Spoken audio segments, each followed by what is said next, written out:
Hello दोस्तों, स्वागत है आपका हमारे यूट्यूब चैनल सबसे अनोखा सेंटर में। हम लोग अध्याय 13 की प्रश्नावली 13.2 को हल कर रहे थे और इस वीडियो में हम प्रश्न 6 को हल करेंगे। तो देखिएगा प्रश्न क्या है।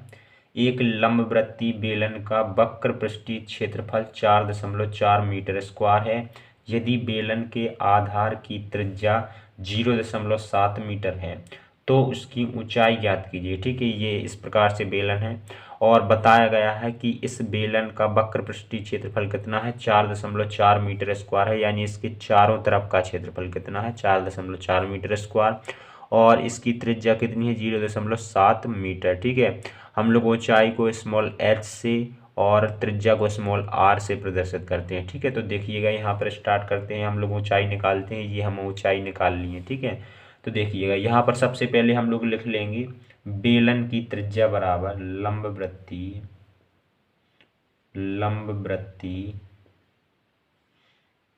बेलन की त्रिज्या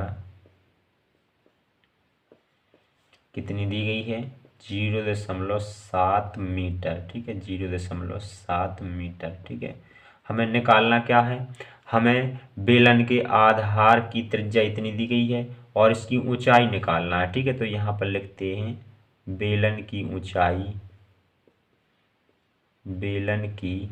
ऊंचाई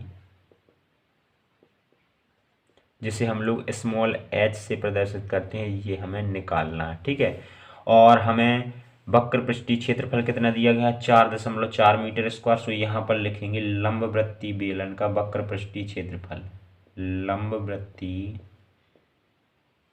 बेलन का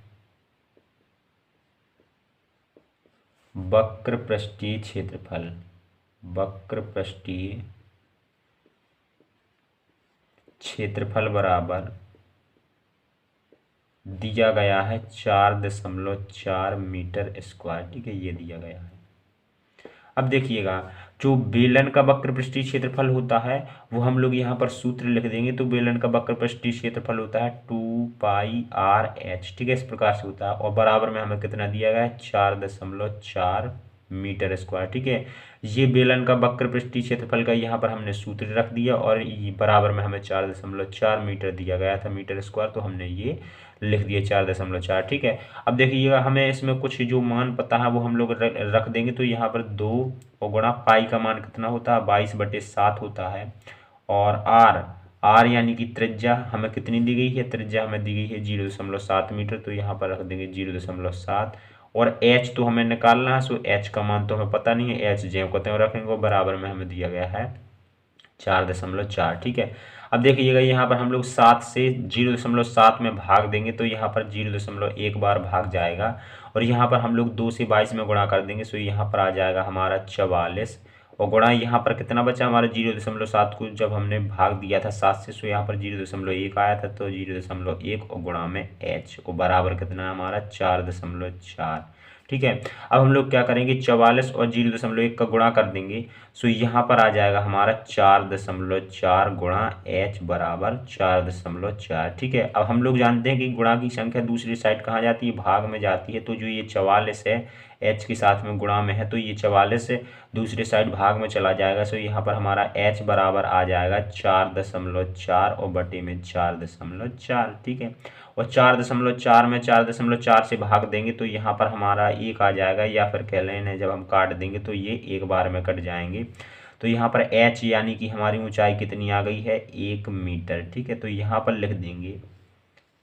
लिख देंगे अतः लंबवृत्तीय बेलन की ऊंचाई, लंबवृत्तीय बेलन की ऊंचाई बराबर 1 मीटर। और यही ऊंचाई तो हमें निकालना था। सो ये हो जाएगा हमारे इस प्रश्न का आंसर, उत्तर। ठीक है, तो इस प्रकार से ये प्रश्न कंप्लीट हो जाता है। चलिए मिलते हैं अगली वीडियो में। धन्यवाद।